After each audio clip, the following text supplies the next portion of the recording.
So hi everyone, thank you for joining us for today's webinar. And we're really excited to have you join us this beautiful day. My name is Eneze and I work with the Canadian Wildlife Federation. A little bit about the Canadian Wildlife. We've been around for 60 years. It's a non-profit, non-governmental organization based out of Ottawa. And we work on different environmental issues, inspiring the conservation of Canada's wildlife and habitat, inspiring young adults to contribute to conservation, and we work with policymakers, we do research, and we do a lot of fun things. So today we have a special guest. Our special guest is Michelle Harris. And just before I start, I would like to acknowledge that I am on the unceded, unsurrendered territory of the Algonquin and Anishinaabe Nation, and that I respect the inherent and treaty rights of all Indigenous peoples across this land. So Michelle Harris is our guest today. She is an assistant manager with the Canadian Wildlife Federation's Wild Outside program. She has worked as a conservation coordinator and environmental coordinator for over 11 years and is incredibly passionate about connecting young people to the outdoors. She also loves plants, pollinators, and getting her hands dirty. All right, so this webinar will be recorded and you can always watch the replay on the Canadian Wildlife Federation YouTube channel. Michelle Harris, thank you for joining us. Hi, Eneze, thank you. So welcome everyone. We are going to have a really fun presentation today. We're going to chat all about getting our pollinator gardens going. So as we are getting into the spring and summer, it's a wonderful time of year where we can start putting flowers into the ground. And so today we're going to make sure that everyone feels really comfortable with that whole process.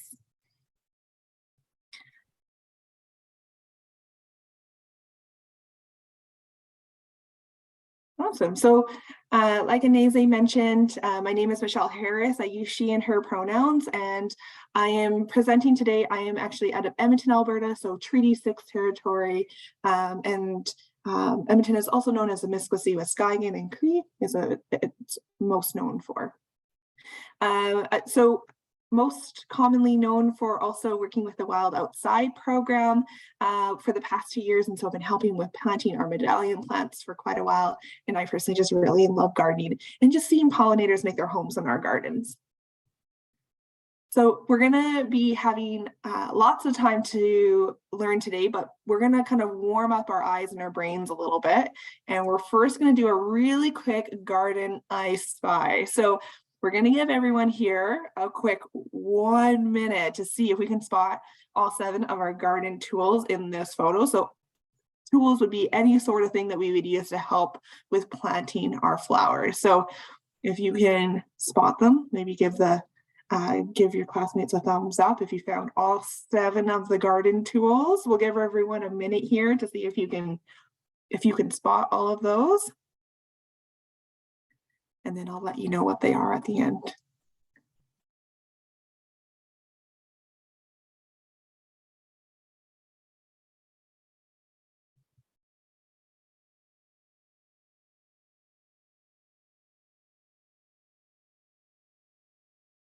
Okay, 30 seconds. Can you spot all 7 of the garden tools?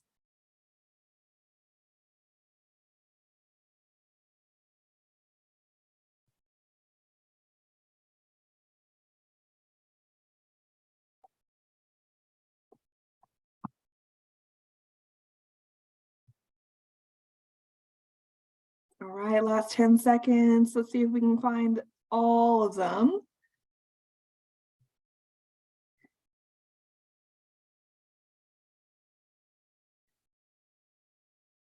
All right, our 7 garden tools. Are you folks all ready? So starting on the left side, we have a bucket that's on the ground. We have a trowel that's on the ground, shovel that's leaning against the fence, a yellow wheelbarrow. We also have another bucket sitting on top of the fence, a watering can that's down on the path, and some gloves that are also down on the path. So we're going to talk about some of those things today. Really nice job, no matter how many you found, really nice. And so we're going to dig more into how we're actually going to get going with our gardens this year. So having a healthy garden is just like having delicious baking. And I'm a motivated person. You start talking about food and you have my attention. So we're going to make sure that we have, first of all, we have all the ingredients. We're going to make sure that we use really good ingredients, right? And that's how we get really good baking as well. And we also have to give it time. All good baking takes a bit of time to do as well, just like our gardens.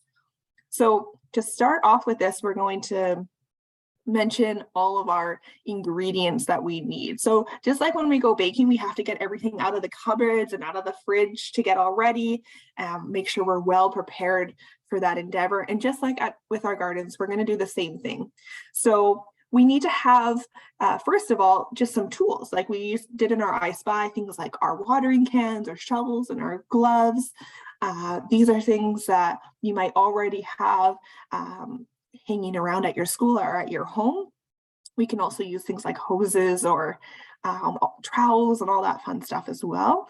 Then we also need to make sure we have things like that is more of our natural material. So our plants having our water, our soil, and our sun all ready to go. So luckily the sun does all the hard work for us, but making sure we have things to make sure our soil is healthy and good to go and is all prepped. Sometimes that means that we might have to build our gardens, having some raised garden beds, or even just kind of clearing some area where we don't have grass anymore, having our watering cans all filled up or our hoses all hooked up, and then our plants all ready to go. And so if you're getting the CWF medallion plants or other native plants in your area, making sure those are all ready to go for the day. So when we're talking about those plants as well, we need to make sure that we also kind of get a little bit of information about two really big categories that we talk about.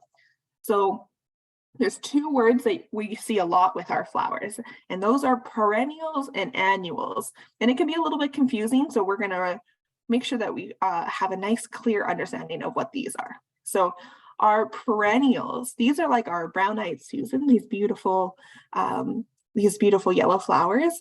And these are ones that can survive our winters, which is really nice here in Canada, and they last for many years. That means we can plant them once. As long as we take care of them, most likely they'll come back the next year. So that's really nice. It's like a friend coming back to visit you.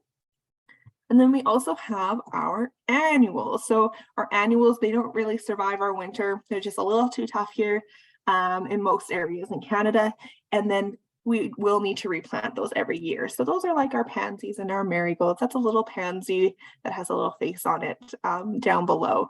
And so I like to remember this, like our annuals are the ones you need to plant every year. Our perennials are kind of like they come every year. So annuals you have to plant every year. That's a great way to remember them. All right. So we're going to see now our next area, which is our good ingredients. So has anyone here ever had maybe a cookie where maybe something didn't taste right in the inside and you thought maybe those are the best ingredients?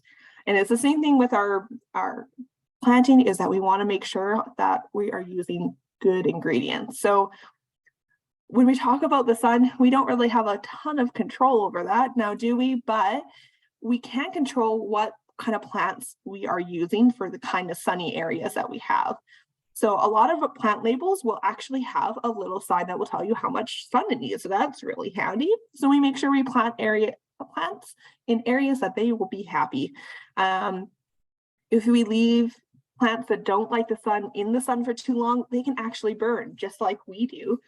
And they can also cause them to really limit their growth if they don't get enough sunlight.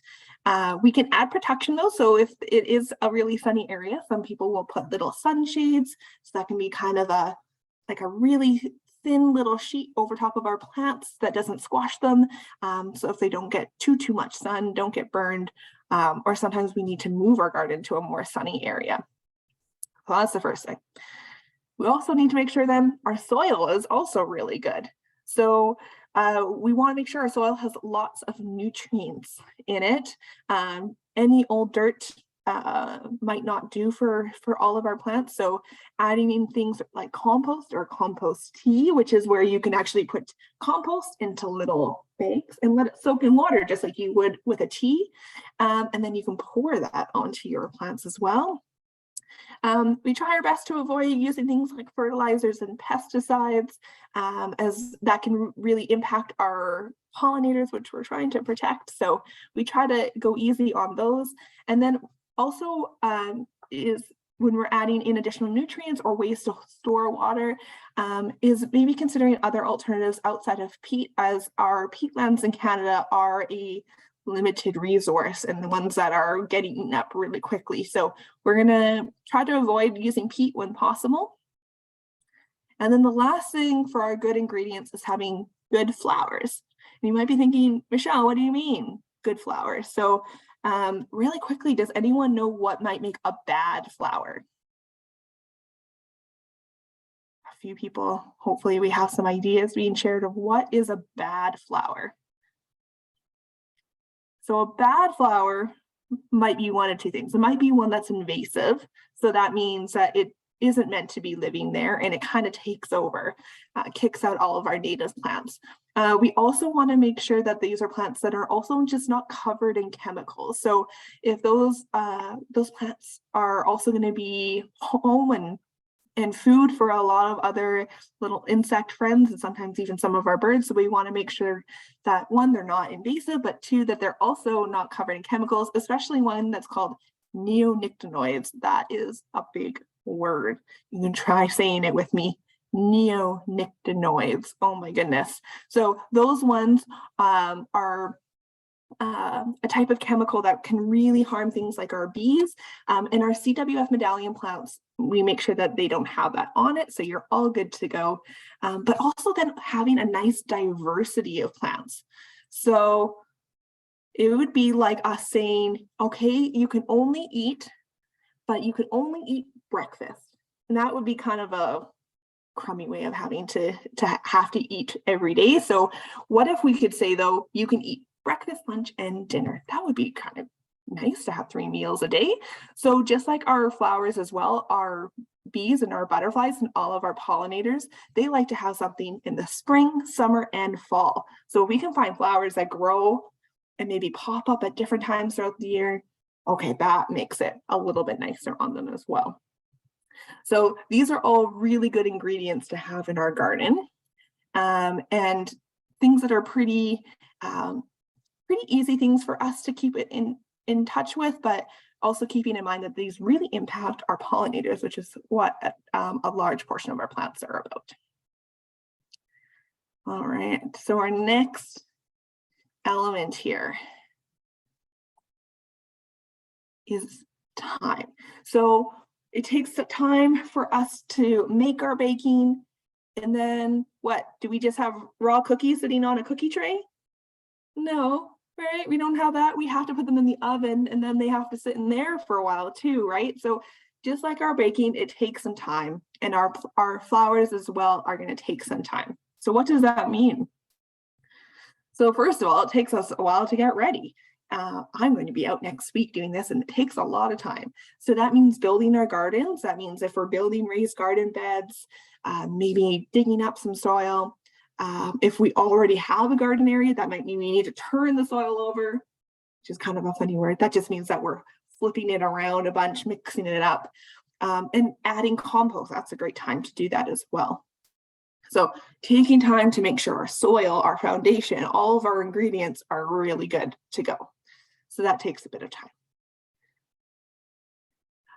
Also takes a bit of time is taking care of them. So once they get into the ground, a good question to ask yourself, maybe your teachers, maybe your family at home, is who and how are we going to take care of these flowers all summer? So we need to make sure that we're watering them, especially at the beginning. They're really sensitive when they're just getting put into the ground. So lots of watering at the beginning. And if you're like where I am in Alberta, where it's going to be a very hot summer, we might have to do this quite a bit. We also want to try to make sure we water near the roots as well. So most of the water is going down to those roots. That makes them very happy. we might have to add more nutrients during the summer. Some of our plants like certain ingredients a little bit more, right? There's some people that maybe like having extra chocolate chips in their cookies, and some of our plants, like our tomatoes, sometimes like a little extra nutrients. So we might have to add that in during the summer.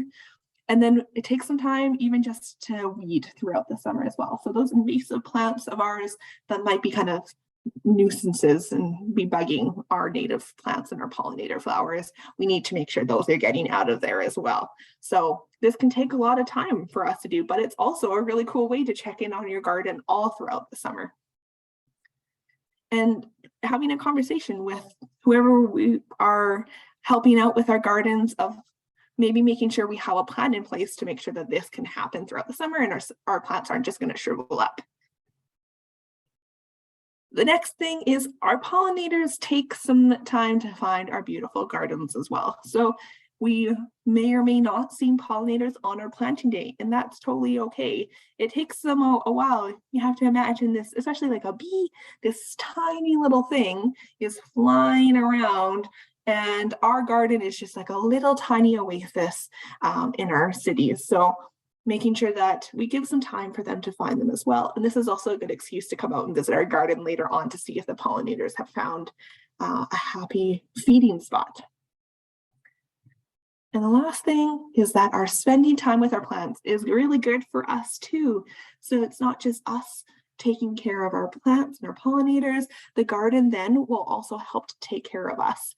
So I find myself that I love going out to my garden when I've had a really stressful day or when there's a lot of big emotions inside of me. I like to just go and sit out in the garden, and you can just watch for the pollinators, check in on your flower friends, and those can be really nice times to spend on our own as well. So feel free to take the time yourself to go out and enjoy the plants as well.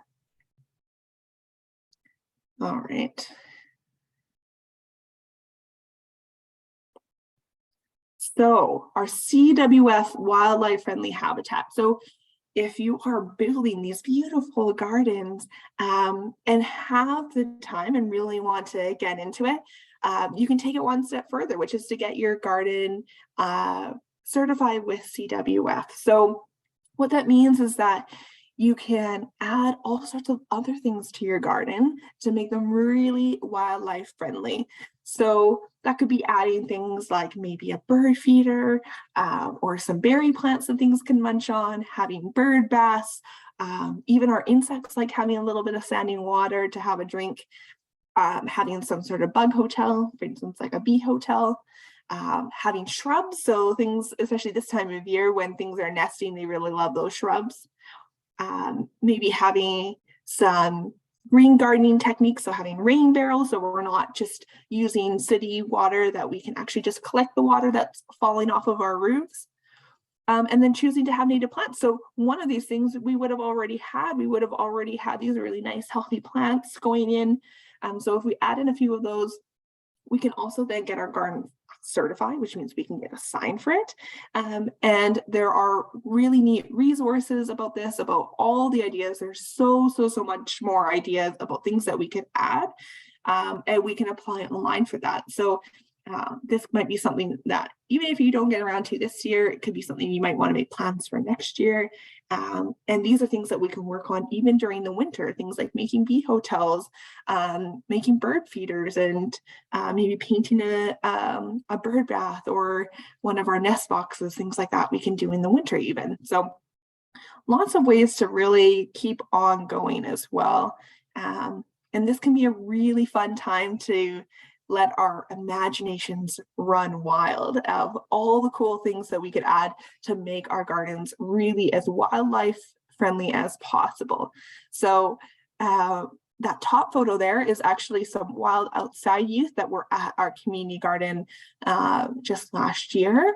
And an example of that is that they were able to add nest boxes for birds, bee hotels for our solitary bees, so not our honey bees, but our native bees, they can use that. And then they were also able to use a rain barrel for collecting their water. And then they have some shrubs and larger plants planted behind them as well. So they were able to get a sign for their garden, which was really, really neat. And what I encourage everyone to do as well is, if we can bring up this list for our adults that might be on this call, to have time for us to let our imaginations have fun with this. Having all of these ideas up on a board, or even just the list printed off, we can then even have a really fun drawing activity where we can have some reflection time on our gardens and draw what our dream garden will look like. So maybe it's targeted at one animal species. How do we make this the most adorable for maybe our birds? But you maybe just want, maybe just for ourselves, maybe what we dream as our garden would look like. And so that can be a really fun activity getting into the summer as well. So if our adults are looking for additional things to do as well, that can be a really neat one. And I encourage people to find what makes them happy, what would make them happy to go see in the garden, or what would a bird really, really enjoy being able to see as well. So in addition to all of this fun stuff, we also have a ton of different resources online. So I'm leaving this up for all of our adults as well. There are tons of resources from CWF that you are able to use. Some of these are really quick pamphlets. Some of them are going to be like things like checklists, and other things are going to be much more like full and comprehensive information. So these can be really great for us to be able to do our research, maybe have students do research, but also just for our own personal knowledge if we're out in the garden. So these are things that I highly recommend checking out. There's also lots of good knowledge here at CWF and in your own communities as well. As we understand, this webinar is being broadcasted throughout Canada, which means we are in a lot of different eco zones. So feel free to reach out to your own local resources. Greenhouses and nurseries are also good places to reach out to about how to best make our plants really, really happy. The last thing I'm going to recommend is everyone just to go out and really have fun with this process. So again, this is our Edmonton Wild Outside youth who were out planting just last year.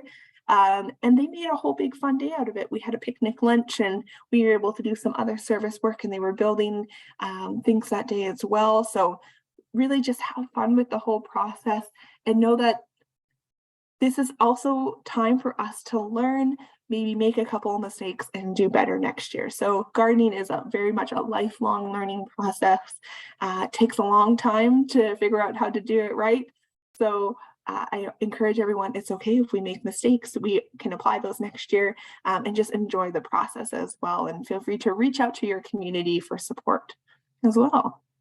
So that's the end of our webinar today. It's nice and quick since we don't have any questions today, or as many time for us to engage with our youth. But yeah, thank you everyone for having me on today. Thank you so much, Michelle, for that wonderful presentation. Thank you. It was a lot of information, very informative, very engaging.